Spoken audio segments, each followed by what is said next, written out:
우리는 창세기부터 요한계시록까지 하나님께서 우리를 구원하신, 구속하신 구원의 경륜에 대해서 함께 살펴보고 있습니다.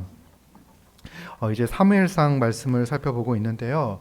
지금 이 시대가 아주 암울한 시대죠. 사사 시대를 살고 있고요. 이 사사 시대가 이제 계속 진행되어지면서 사사 시대의 평가가 왕이 없으므로 사람들이 각자 자기의 소견대로 행하는 것이고, 그 사사 시대에 하나님을 왕으로 인정하지 않고 자신들의 소견이 옳은 대로 자기의 마음대로 행하는 삶이 얼마나 악했는지를 사사기 17장부터 21장까지가 보여주고 있습니다.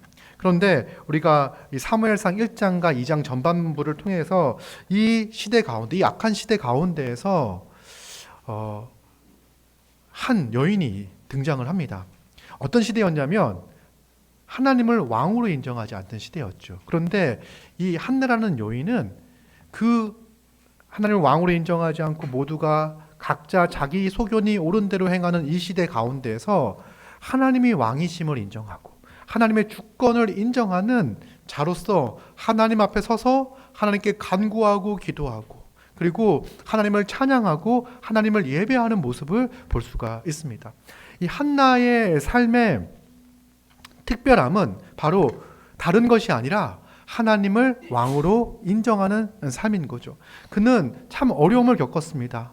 한 여인으로서 아이를 낳지 못하여 아마도 남편이 다른 아내를 또 얻은 것 같아요. 그리고 그 아내로부터 심한 핍박, 박해, 그 미움, 공경을 받고 괴로워하는 가운데 그는 이러한 아픔과 분노와 화남과 이런 것들을 사람에게 풀지 않고 천지의 주제신, 만물의 주권자가 되시는 하나님 앞에 나와 하나님께 간구하고 기도합니다. 그리고 하나님께서 자신에게 아들을 허락하시면 하나님께 드리겠다고 서원의 기도를 합니다.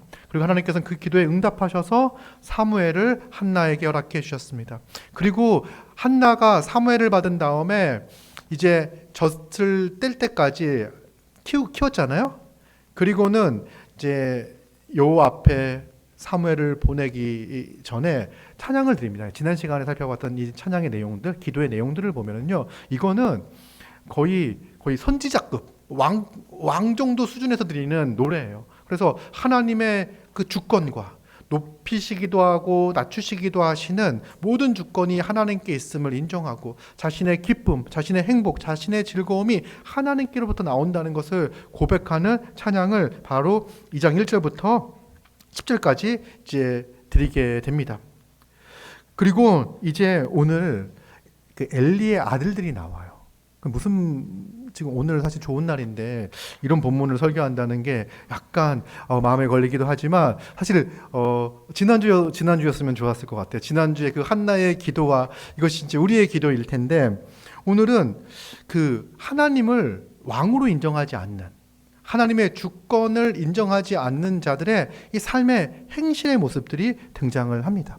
하나님을 왕으로 인정하는 한낱 보잘것없는 그 여인을 하나님께서 어떻게 사용하시고 그 기도를 어떻게 들으시고, 또 그 보잘것없는 한 여인이 하나님을 왕으로 인정할 때 그 인생 가운데 어떤 찬양을 하나님께, 얼마나 위대한 찬양을 하나님께 올려드릴 수 있는지, 그 하나님의 은혜에 감격하여 감사하여 어떤 노래를 부를 수 있는지를 이제 보여줬다며, 이제 하나님을 왕으로 인정하지 않는, 하나님을 주님으로 인정하지 않는, 하나님의 주권을 인정하지 않는, 하나님의 안음에도 불구하고 않는데 하나님께로부터 큰 직분을 부여받은 사람들의 행실이 어떠한지를 보여줍니다.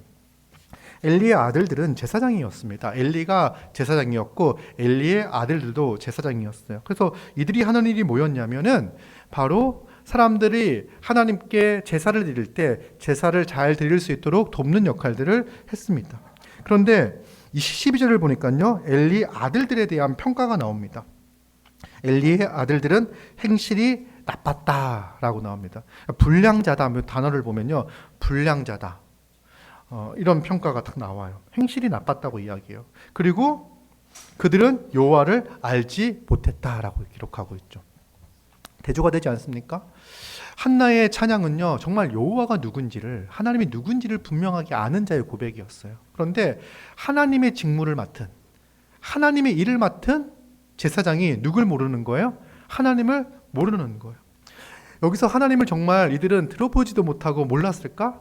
아니겠죠. 이들은 계속 제사를 진행될 때 하나님의 이름으로 그 일들을 해 나갔을 거예요. 그러나 그들은 진정으로 하나님이 누구신지를, 하나님이 어떤 분이신지를 알지 못했어요. 다른 말로 좀 더 쉽게 이야기하면, 문맥상 보면요, 이들은요, 하나님이 천지의 주제이신, 만물의 창조주이신지, 하나님이 주권을 가지고 계신 분임을 알지 못했다는 거죠. 그래서 하나님을 왕으로 인정하지 못하고 자기들 마음대로 행하는 악한 행실들을 볼 수가 있습니다. 여러분, 우리가 나쁜 행실의 원인이 뭘까 생각하면요, 하나님이 누구신지를 알지 못하는 것, 이것이 우리에게 거룩으로 나아가지 못하는, 제약된 삶 가운데 머물러 있게 하는 아주 큰 원인이라 생각이 되어집니다. 우리는요, 하나님에 대해서, 여호와에 대해서 잘 아는 자들입니다. 그렇죠? 하나님께서 그의 아들 예수 그리스도를 통해서 하나님이 어떤 분이신지, 하나님의 사랑이 얼마나 큰지, 하나님이 우리를 얼마나 끔찍하게 사랑하시고 여기시는지, 우리에게 얼마나 큰 긍휼과 사랑을 베풀어 주셨는지를요, 우리는 예수 그리스도의 십자가를 통해서, 예수님을 통해서 알게 되었습니다. 그리고 하나님께서 죄를 얼마나 끔찍히도 미워하고 싫어하시는지를요, 예수님을 통해서 우리에게 알려주셨어요. 우리는요, 예수님을 통해서 하나님을 아는 자들이에요. 그런데 이 알미, 우리가 안다, 믿는다라고 이야기했을 때 이 지식이 동의와 신뢰까지 나아가는 것이 진정한 알미라고 이야기할 수 있죠. 그래서 우리는 정말 내 인생에서 하나님이 어떤 분이야 라고 누군가 나에게 묻는다면, 하나님은 크신 분이셔, 하나님은 사랑이 많으신 분이셔, 하나님은 전능하신 분이셔 라고 말은 할 수 있는데, 실제의 삶 가운데 하나님의 주대심과 하나님의 그 통치와 하나님의 다스림에 순종하는 모습이 전혀 없다면 그는 하나님을 안다라고 말할 수 없겠죠. 그래서 이 엘리의 아들들의 행실들을 보면은요, 13절, 그 제사장들이 백성에게 행한 관습은 이러하니 곧 어떤 사람이 제사를 드리고 그 고기를 삶을 때에 제사장의 사환이 손에 세 살 갈고리를 가지고 와서 그것으로 냄비에나 솥에나 큰 솥에나 가마에 찔러 넣어 갈고리에 걸려 나오는 것은 제사장이 자기 것으로 가지되 실로에서 그것에 온 모든 이스라엘 사람에게 이같이 할 뿐 아니라. 지금 이제 어떤 거냐면, 제사를 드리고 나서 고기가 있습니다. 이게 보통 이제 화목제를 드렸을 경우에는 모든 제물은 다 하나님께 이제 드리고 이제 끝나는데, 화목제 같은 경우에 일부만 하나님께 드리고 다시 하나님께서 고기를 다시 제사를 드린 사람에게 돌려줍니다. 그렇죠? 그럼 어떻게 합니까? 이 고기를 하루 이틀 내에 다 먹어야 돼요. 혼자 먹습니까? 그 함께 예배하러 온 가족들과 친척들과 동네 사람들이 함께 모여서 잔치를 벌이는 거예요. 이게 하나님께서 베풀어 주신 잔치인 거죠. 이게 화목제예요. 그럴 때 보통은 고기를 삶아서 먹었던 것 같습니다. 그러면 제사장은 그 제사를 드릴 때 고기의 일부를 자기 몫으로 취합니다. 이게 성경에 정해져 있어요. 그리고 제사를 드리고 남은 거는요, 다 하나님의 법대로 사람들에게 돌려줘야 되는데, 돌려줘 놓고서 고기를 삶고 있으면 쇠로 만든 갈고리, 새살 갈고리 있잖아요. 포크같이 생긴 건데 갈고리 되어 있는 거, 그걸 가지고 다니면서 삶고 있는데 푹 집어넣어가지고 건져가지고 올라오잖아요. 그러면 자기 걸로 하는 겁니다. 그러니까 뭘 어쩌다 한 게 아니라 이제 관습처럼, 당연히 하는 것처럼 그렇게 행하였습니다. 근데 그뿐이 아니었습니다. 이거는요, 하나님께서 하나님의 백성에게 베풀어 준 것을요, 자기들이 훔치는 거예요. 빼앗는 거예요. 그렇죠? 빼앗는 거고, 15절을 보니까요, 기름을 태우기 전에도, 이건 아예 제사를 드리기 전에도 제사장의 사환이 와서 제사 드리는 사람에게 이르기를 제사장에게 구워 드릴 고기를 내라. 그가 내게 삶은 고기를 원하지 아니하고 날 것을 원하신다 하다가, 그 제사장들의 사환이 와가지고 이제는 날 것, 왜냐하면 삶은 고기가 맛있지만 또 구워 먹는 것만큼 또 이제 또 맛있는 게 없지 않습니까? 그래서 이 삶은 고기만 먹는 게 질리니까 이제 아예 삶기 전에 구워 먹을 수 있는 고기를 원하는 거예요. 이거는요, 어떻게 보면 어떤 거냐면, 어떤 의미냐면, 하나님께 제사를 드릴 때 하나님께 먼저 드리기 전에 빼앗는 거예요. 그러니까 하나님의 것을 빼앗는 거죠. 날 것을 자기에게 달라고 그러는 거예요. 그랬더니 그 사람이 이르기를 반드시 먼저 기름을 태운 후에 네 마음에 원하는 대로 가지고 가지라. 이제 이 사람은 이제 제사를 드려서 그렇게 하지 말고 고기를 마음껏 가져가는 건 좋은데 기름을 먼저 태운 다음에 그렇게 하세요라고 이야기를 하는 거예요.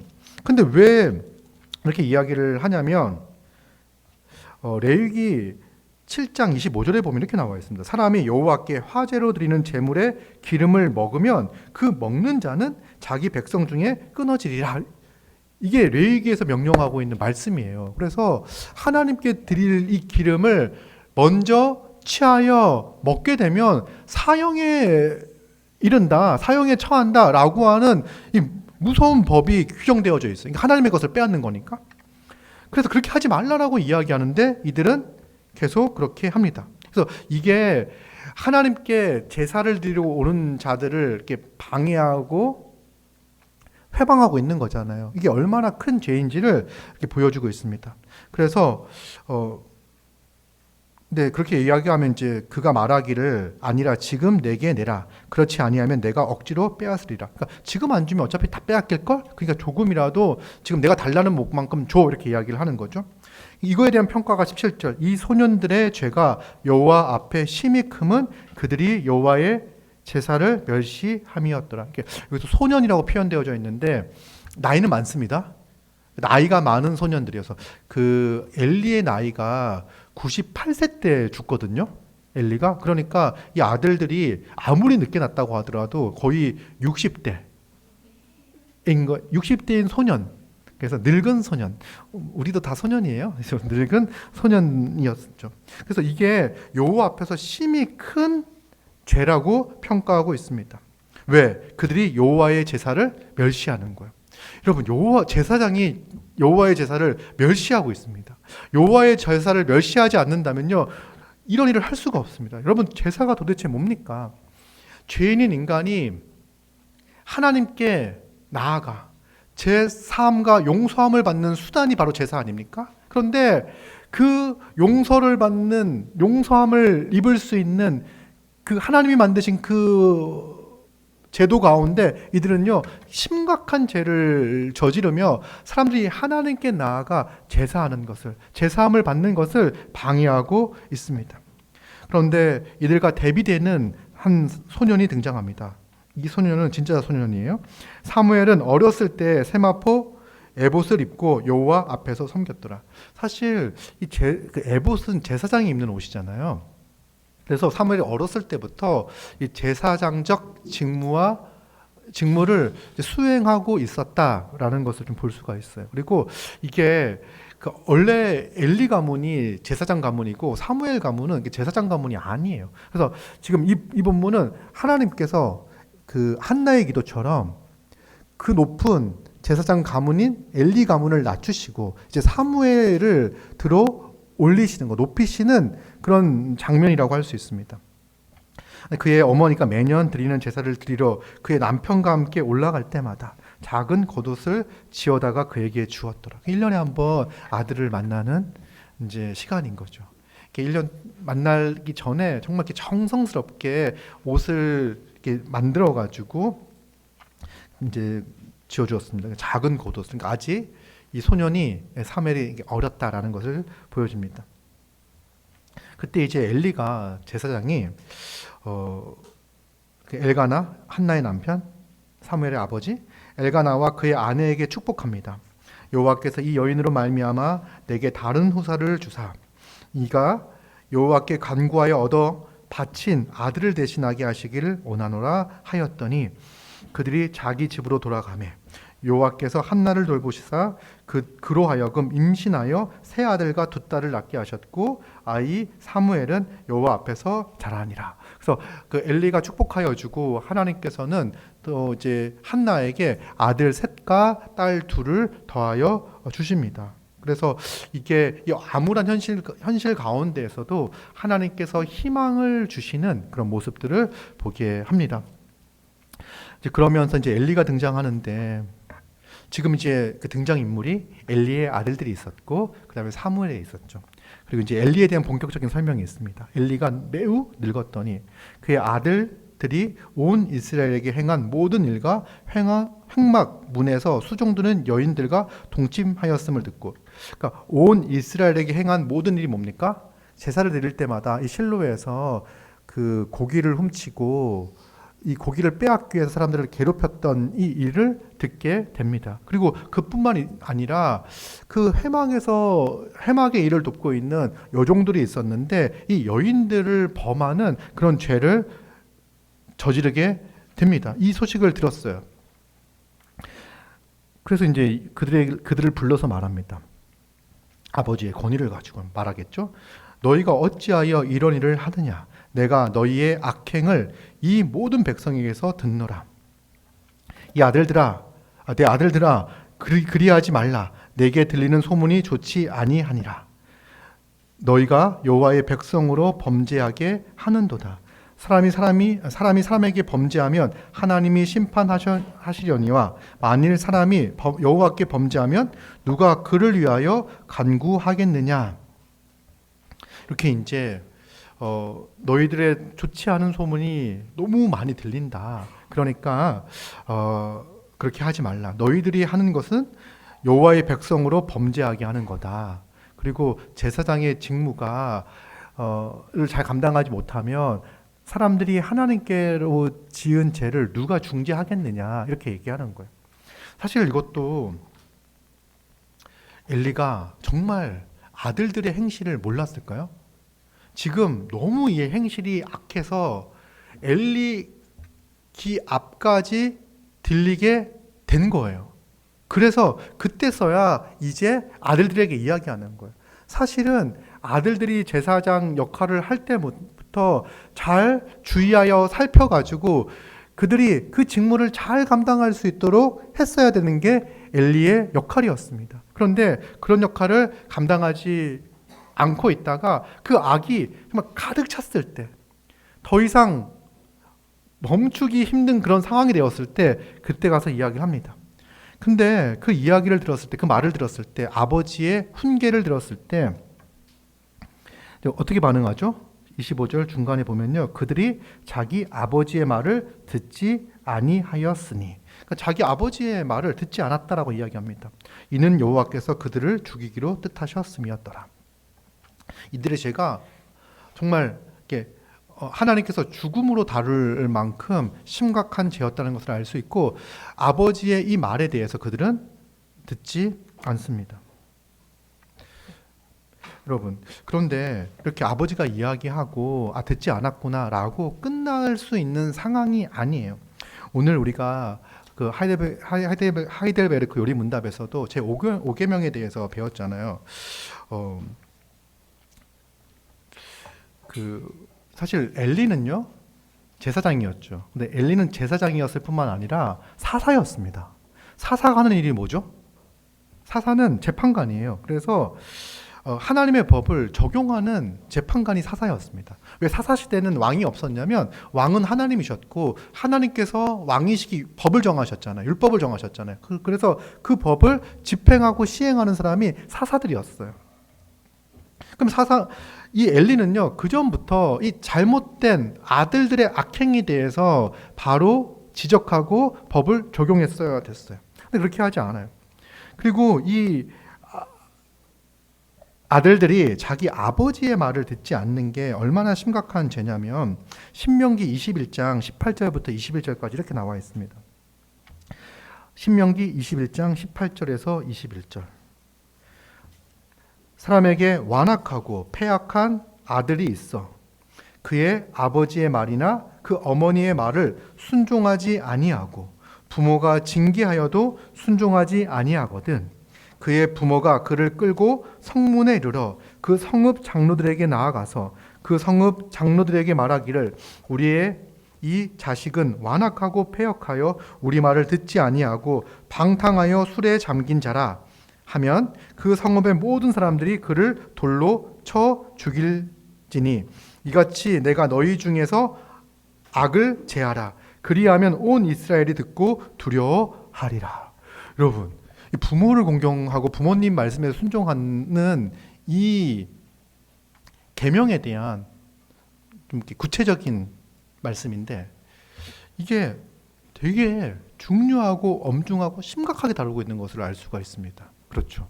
그러니까 부모님 말씀에 순종해야 돼. 말 잘 들으면 잘 될 거야 라고 하는 정도가 아니라 부모의 말을 듣지 않았을 때 이거는요 정말 그 악을 제거해야 하는 거고 이스라엘이 듣고 크게 두려워해야 할 일이라고 성경은 기록하고 있어요. 정말 실제로 이런 일들이 있었을까? 이 본문을 통해 가지고 제5계명인 부모를 공경하라고 하는 이 계명이 얼마나 중요하고 엄중하게 다루고 있는지를 우리는 알 수가 있어요. 그러면 도대체 얼마나 완악하고 패역하면 그렇게 할까? 이런 생각이 들잖아요. 그러니까 이 완악하고 패역하다라고 이야기를 할 때 이제 우리는 먼저 이 본문을 통해서 부모를 공경하라고 하는 이 하나님의 말씀이 엄중한 말씀이구나 라고 생각하는 거예요. 그리고 실제로 뭐 아이가 말을 안 듣는다고 해가지고 여러분들이 애를 끌고 와가지고 얘가 내 말 안 들었습니다. 그리고 뭐 이렇게 그러진 않을 거예요. 그렇죠? 그런데 사람이 완악하고 패역한 게 뭔가라고 이야기했을 때 이걸 잘 보여주는 사람이 있습니다. 누굽니까? 엘리의 아들들이에요. 그렇죠? 이 엘리의 아들들이 완악하고 패역한 자들이었어요. 정말 그러니까 아버지의 마음만 아프게 하는 게 아니라 온 이스라엘을 고통 가운데 있게 했던 사람입니다. 아니 하나님과 이스라엘의 관계를 죄인인 이스라엘을 회복해야 하는 그 일을 중지하는 역할이 있음에도 불구하고 그 임무를 전혀 행하지 않았던 사람이에요. 아니 여호와의 제사를 멸시했던 자들이고 여호와를 멸시했던 자예요. 정말 완악하고 패역한 자죠. 그래서 이 아버지는요 드디어 기다리고 칼을 빼듭니다.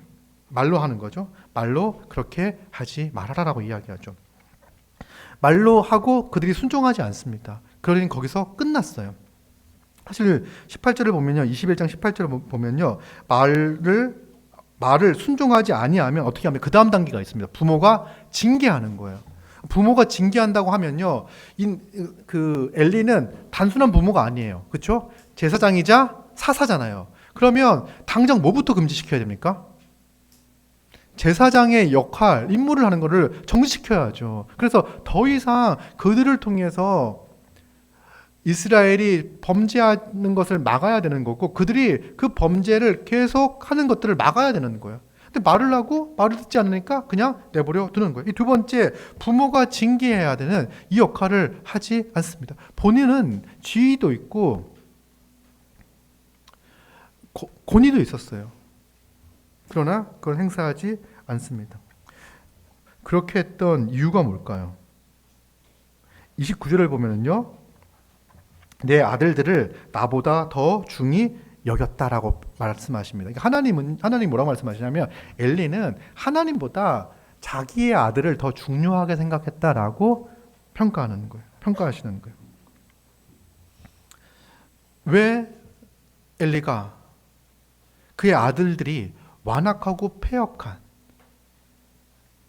자가 되도록 했을까? 그건 한 가지였어요. 그 아들을 하나님보다 더 중요하게 여겼기 때문입니다. 여러분, 우리가 자녀를 중요하게 생각해야 됩니까? 가볍게 생각해야 됩니까? 중히 여겨야 되겠죠. 우리가 자녀를 하나님께서 우리에게 맡겨주신 선물로 여기고 중요하게, 소중하게, 귀하게 다루어야 합니다. 정말 이렇게 지금 아이를 낳고 이렇게 안고 계신 분들이 있는데 정말 이렇게 떨어질까 노심초사, 이렇게 잘 먹는지 안 먹는지 막 이런 것들, 똥 색깔은 어떤지 막 이런 것들에 관심을 가지면서 이렇게 잠도 안 자며 아이를 키웁니다. 아이가 소중하고 중요해요. 그런데 우리가 잊지 말아야 할 것은요, 아무리 귀한 아이라고 하더라도 하나님보다 중요할 수 없는 거예요. 아니, 우리 아이가 중요하기 때문에 우리의 삶은요, 그 아이를 위해서라도 우리의 삶의 방향과 목표는요, 하나님을 중히 여기는 삶을 살아야 돼요. 여러분, 하나님을 중히 여기는 삶을 부모가 보이지 않았을 때 아이가 어디까지 망가질 수 있는지를 보여주는 게 엘리의 아들들의 모습입니다. 여러분, 엘리의 아들들은 자기들 위에 누가 있었을까요? 없었을까요? 아무도 없어요. 그가 어렸을 때부터 엘리가 하나님을 중요하게 생각하였다면 그 자식들을 하나님의 가르침과 하나님의 말씀 가운데 순종케 하는 아이로 가르쳤을 거예요. 그러면 그들이 하나님을 모른다, 하나님을 알지 못한다는 평가와 결과를 얻지 않았을 거예요. 그렇죠. 그러나 엘리는요, 하나님보다 아이들이 더 중요했습니다. 그래서 아이들이 하고 싶은 대로, 왜? 그들이 더 중요하니까.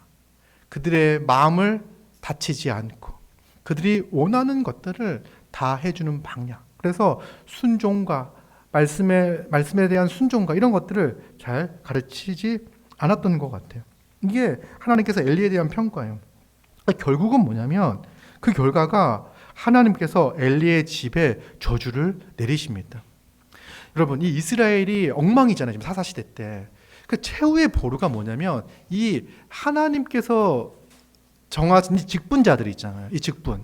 제사장의 직분을 제대로 감당하면은요, 사사가 사사의 직분을 제대로 감당하면요, 그 이스라엘은 희망이 있습니다. 아무리 죄악으로 간다고 하더라도 선지자들이 그 죄를 돌이키라고 회개하라고 촉구하고 돌에 맞아 죽어도 그렇게 죄악으로 빠져들고 있는 그들에게 그 하나님의 심정으로 토하며 회개를 촉구하고 그 말씀에 믿음으로 반응하는 자들은 그 제물을 끌고 와서 온전한 제사를 드림을 통해서 죄의 문제가 해결되어지고 그 제사를 드리면서 내가 얼마나 심각하고 끔찍한 죄인인지를 다시금 깨닫고 하나님과의 그 관계가 회복되어지고 이런 과정들을 통해서 아무리 엉망이라고 하더라도 그 시대는 희망을 볼 수가 있습니다. 그런데 하나님께서 맡겨주신 이 직분자들이 그 직분을 제대로 감당하지 못하니까 더 이상 이스라엘은 희망이 없는 상황이 돼요. 그리고 그 하나님께서 맡겨준 이 제사장의 직분이 진짜 중요하잖아요. 그 제사장 직분의 가문에 저주를 내리는 거예요. 이제 더 이상 그 직무를 감당치 못하도록 하십니다. 27절부터 보면은요, 27절, 28절이 이 귀한 제사장의 직분을 출애굽한 이후부터 너희 가문에 주었다라고 말씀을 하십니다. 너에게 주었다. 너희 조상 집에 주지 아니었느냐. 29절. 너희가 어찌하여 내가 내 처소에서 명령한 내 재물과 예물을 밟으며. 이거 이제 저는 밟은 적이 없는데요라고 말할 수 있어요. 전 먹기만 했지 밟은 적은 없는데 이렇게 얘기할 수 있는데 이게 뭡니까? 하나님의 그 귀한 재물과 예물을 하나님께 드리는 이 귀한 재물과 예물을 짓밟는 행위, 멸시하는 행위를 했다는 거예요. 그리고 내 아들들을 나보다 더 중히 여겨 내 백성 이스라엘이 드리는 가장 좋은 것으로 너희들을 살찌게 하느냐. 여러분, 지금 하나님께서 정하신 제사와 제물을 범한 거잖아요. 그리고 그 아들들은요, 정말 이렇게 살이 쪘습니다. 왜냐하면 고기를 엄청 많이 먹어가지고 살쪘고요. 엘리도 사실은 거기에 동참하고 있었어요. 엘리도 뚱뚱했다 이렇게 나와 있지 않고요, 비대했다고 나옵니다. 그러니까 엘리가 죽을 때 어떻게 죽었냐면 4장 18절 의자에서 뒤로 넘어져가지고 목이 부러져 죽는데 나이가 많았어요. 나이도 많았는데 비대한 까닭이었다. 나이가 많고 몸이 무거워서 자기 몸을 가르지 못하고 뒤로 넘어져가지고 죽었다라고 이야기. 그러니까 엘리도 비대했습니다. 그러니까 자기의 아들들만 살찌운 게 아니라 엘리도 아들들이 가져다 준 고기를 통해 가지고 자기 배를 채운 거죠. 그래서 사실 엘리가 아들들을 막았을 때는 언제냐면 그 소문이 너무 온 이스라엘 백성들이 다 아는 상황까지 갔었을 때 야 이제 그만해야 되겠다 이렇게 얘기를 하는 거예요. 사실 제사장이라고 한다면 아들들이 가지고 오는 고기들이 생각보다 너무 많아. 그럼 왜냐고 물어봐야 되겠죠. 근데 그런 것들을 용인하고 같이 먹고 즐기며 하나님의 것을 빼앗아 먹고 즐기며 살았던 것을 알 수 있습니다. 그 이유가 뭡니까? 아들을 중히 여겼기 때문에, 하나님보다 아들을 중히 여겼기 때문에 그렇습니다.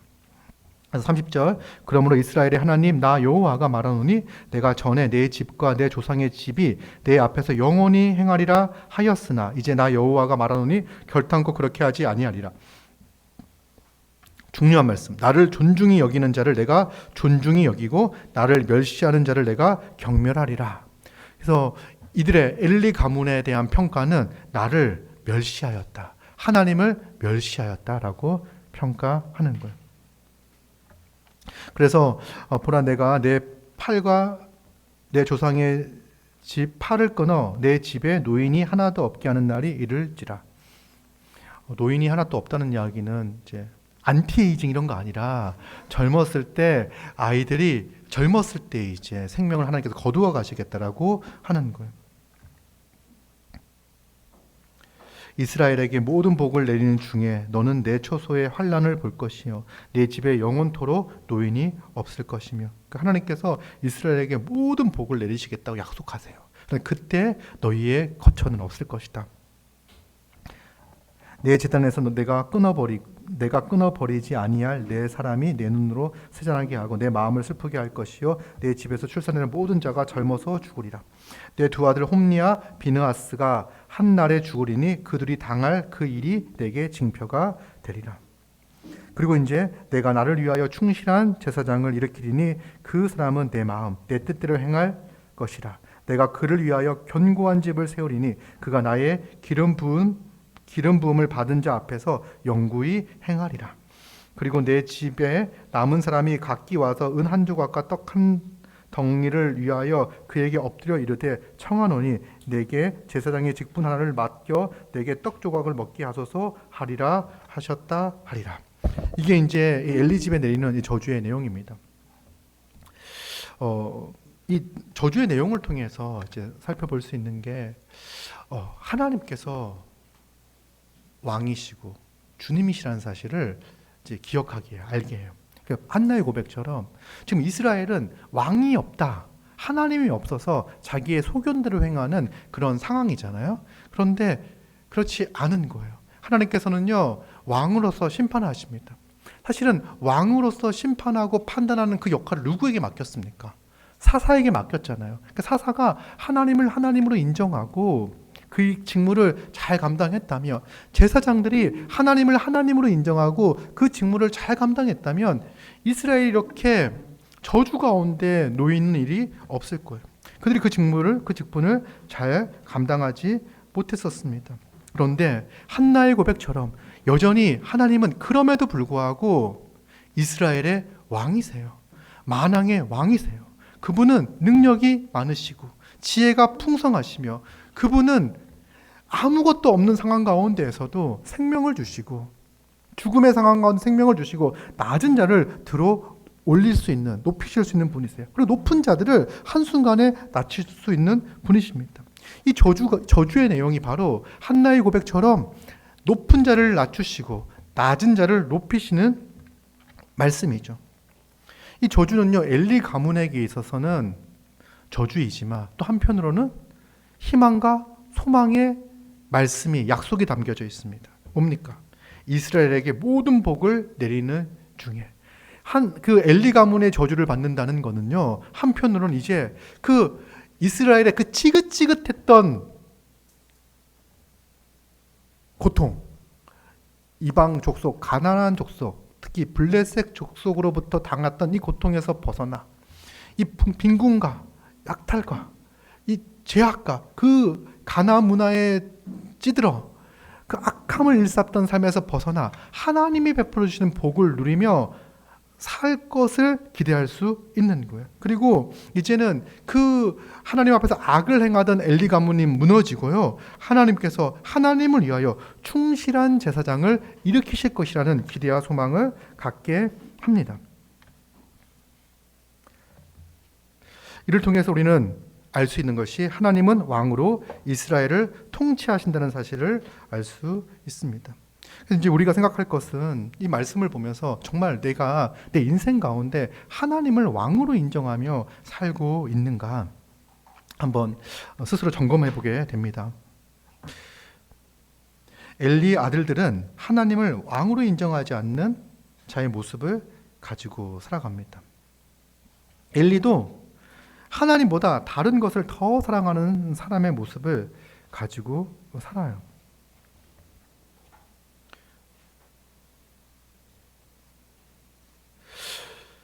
여러분, 엘리가 좋아했던 건 뭡니까?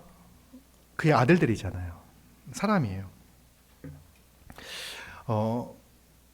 하나님보다 우린 때로 사람을 더 의지하고 사람으로부터 위로를 얻고 사람에부터 힘을 얻을 수 있습니다. 좀 더 정확하게 이야기하면 하나님께서는 우리에게 사람을 주셔서 사람을 통해서 위로를 얻게 하시고 힘을 주시고 경력을 받게 하시고 용기를 얻게 하셔요. 사람의 관계를 통해서.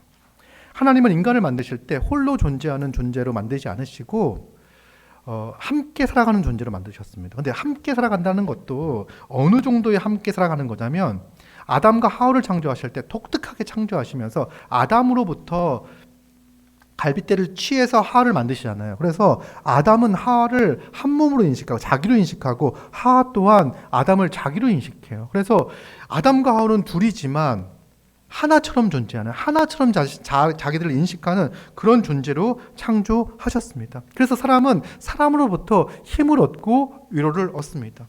저도 제 그 아이들을 보면서 힘을 얻고 위로를 얻고 이렇게 화가 날 때도 있지만 이제 미소가 지어질 때도 가끔 있습니다. 이제 이걸 통해서 하나님께서 귀한 선물을 우리에게 주셨구나. 내가 사람으로부터 지치고 힘들 때 사람으로부터 힘을 얻구나라는 것을 알아요. 그런데 문제가 뭐냐면 그런 경험들이 하나님보다 사람을 더 중요하게 생각하는 거, 더 우선시하는 거. 그래서 어느 순간 사람이 우상이 되어져 버리는 그런 경우들이 있습니다. 그럴 때 여러분 기억하셔야 돼요. 그러면 내가 그렇게 중요하고 소중하게 생각하는 그것이 오히려 망하게 된다는 거예요.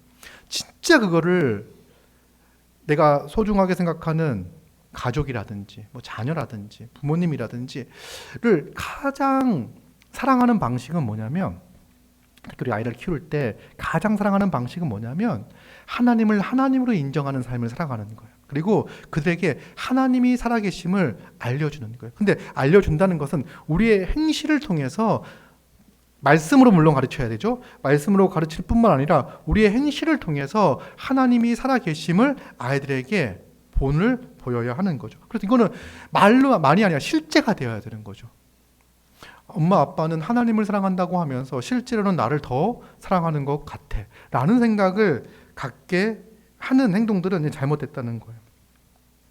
그런데 이제 우리는 사람을 사랑하고 사람을 의지하는 건 진짜 한계가 있습니다.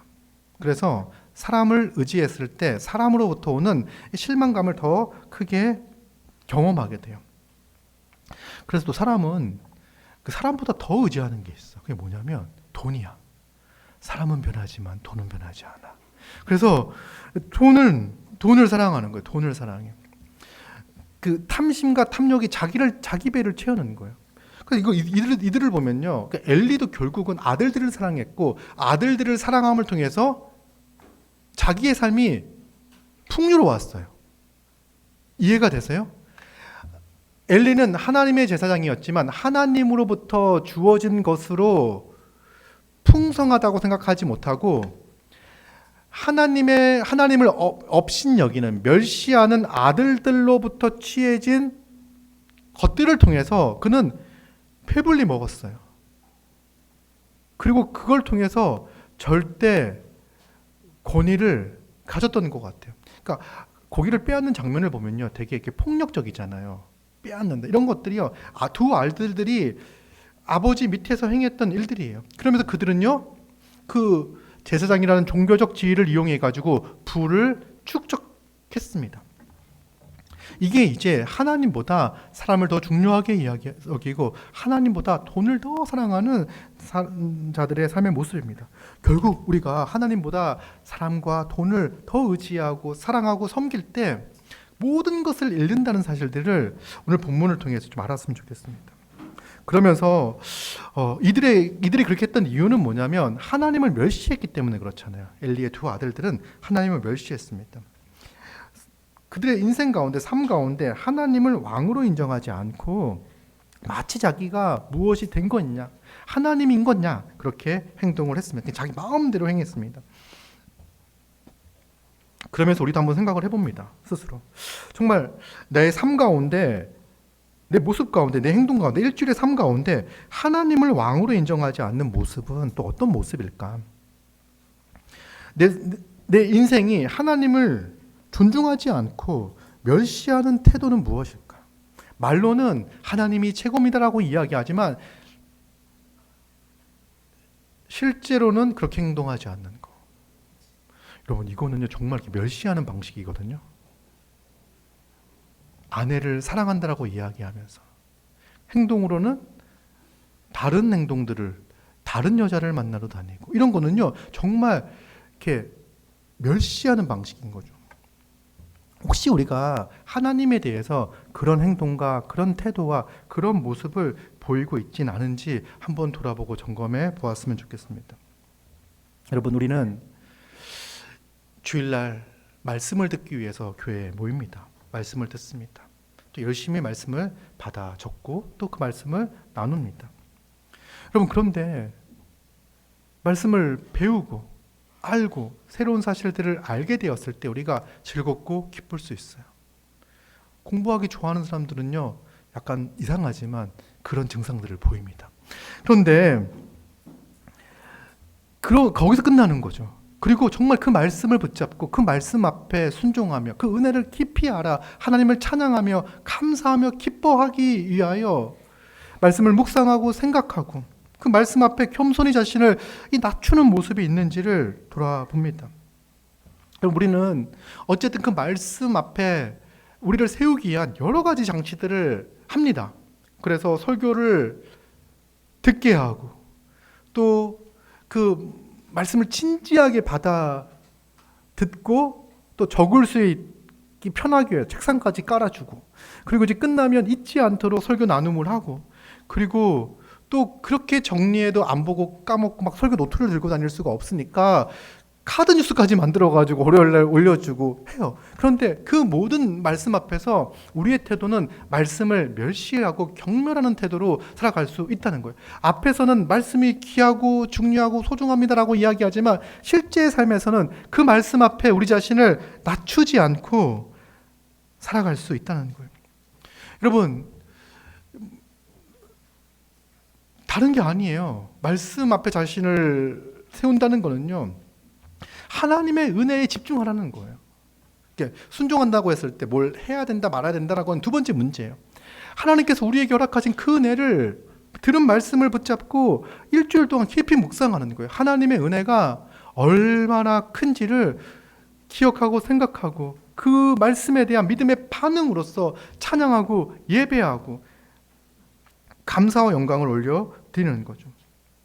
그리고 말씀 앞에 자신을 세웠을 때 첫 번째의 반응은 찬양입니다. 예배입니다. 또 두 번째의 반응은 회개예요. 그 말씀 앞에 우리에게 주어지는 은혜가 얼마나 큽니까? 그 은혜에 미치지 못하는 나의 모습을 볼 때 우리는 슬퍼하며, 또 하나님께서 우리에게 주신 그 삶의 모습이, 이 거룩한 모습이 있으니까 그거에 대한 열망과 갈망이 생기는 거예요. 그래서 하나는 회개하고 돌이키는 거고, 하나는 그 거룩한 그리스도를 닮은 모습으로 향하고자 하는, 나가고자 하는 열정과 열망, 그래서 성령의 도우심을 구하며 하루하루 살아가기를 원하는 그 마음을 가지고 간구하고 기도하지 않습니까? 그게 우리의 모습인데 우리가 말씀 앞에 서서 회개하는 것이 힘들어 회피하거나, 여러분, 회개하는 게 힘들 때 우리 죄악을 계속 쌓아갈 수 있어요. 그 엘리의 아들들처럼. 그럼 우리는 회개하지 않는 삶, 말씀 앞에서 자신을 돌아보지 않는 삶이 바로 하나님을 왕으로 인정하지 않는, 하나님의 말씀을 중히 여기지 않는 삶의 태도일 수 있습니다.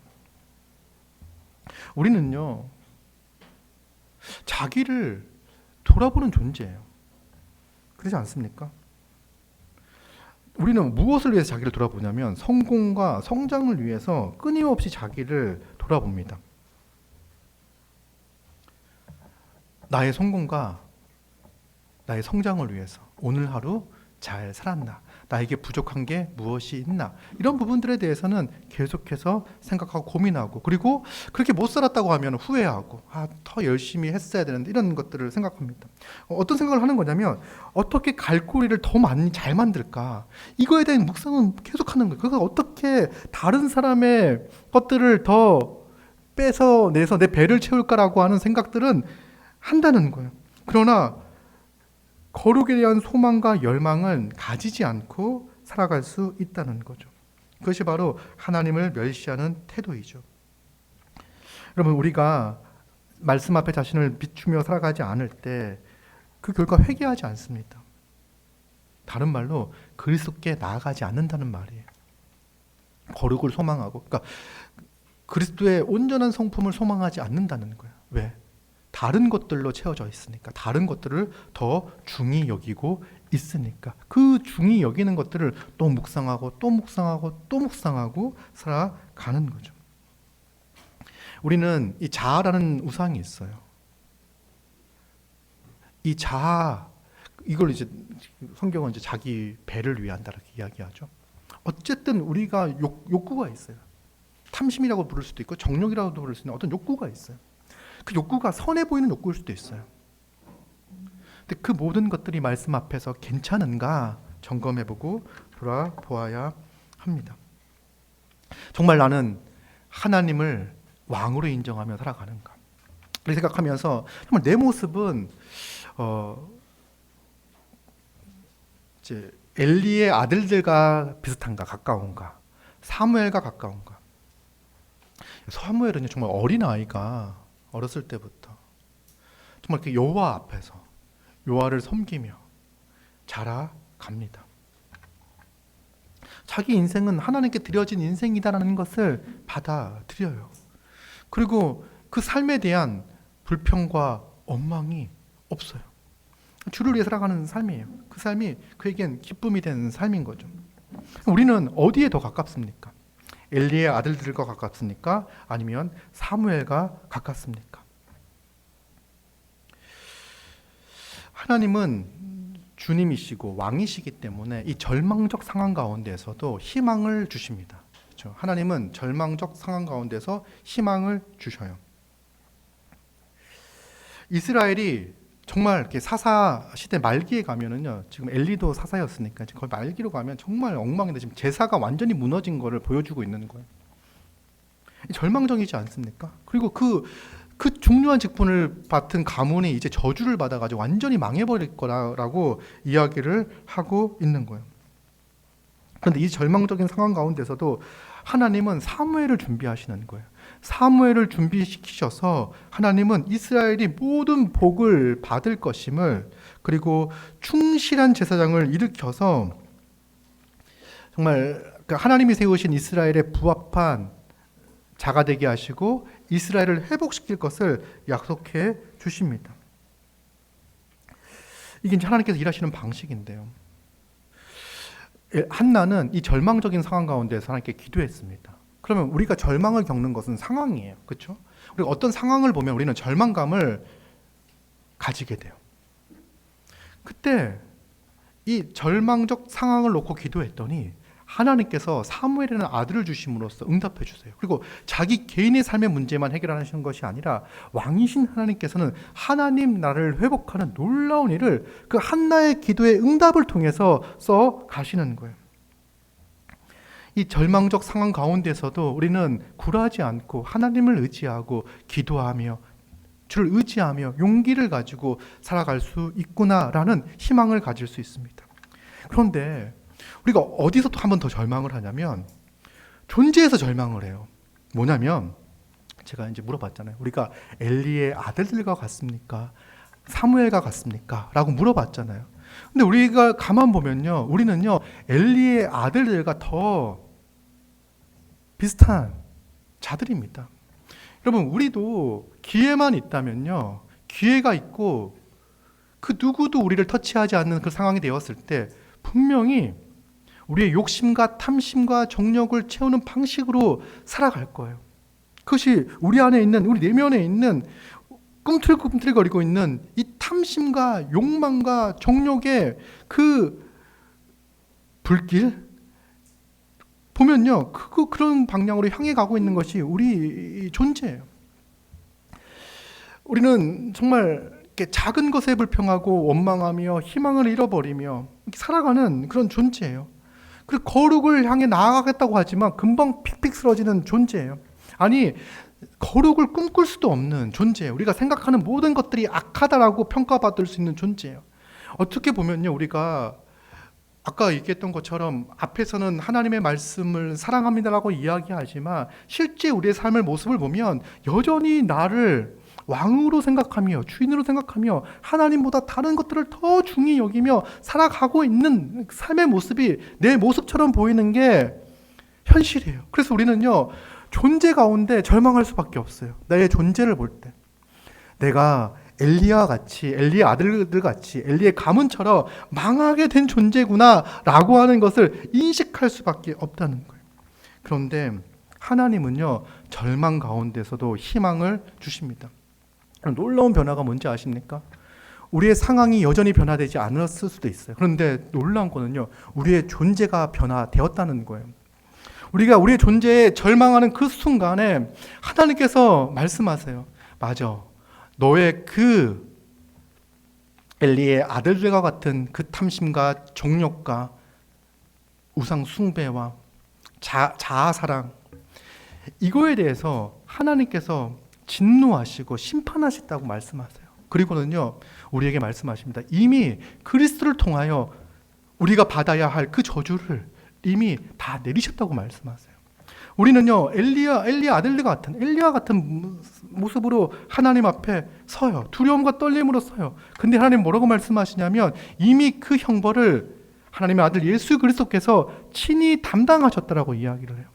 그리고는요, 우리는 한 게 아무것도 없는데 절망한 그 상황 가운데 하나님은 우리를 뭐라고 이야기하냐면 사무엘 같은 자다. 내가 너를 택하여 하나님 나라를 이루어갈 자로, 하나님 나라 백성으로 너를 사용하겠다라고 말씀하세요. 아니, 그보다 더 위대한 말씀을 주세요. 너는 나의 사랑하는 아들 예수 그리스도와 같은 자다. 이렇게 말씀해 주세요. 이것이 우리의 변화된 존재입니다. 여러분, 우리는 존재의 절망 가운데 그리스도를 바라보게 되고 그리스도의 존재의 절망 가운데 이제는 희망을 보게 됩니다.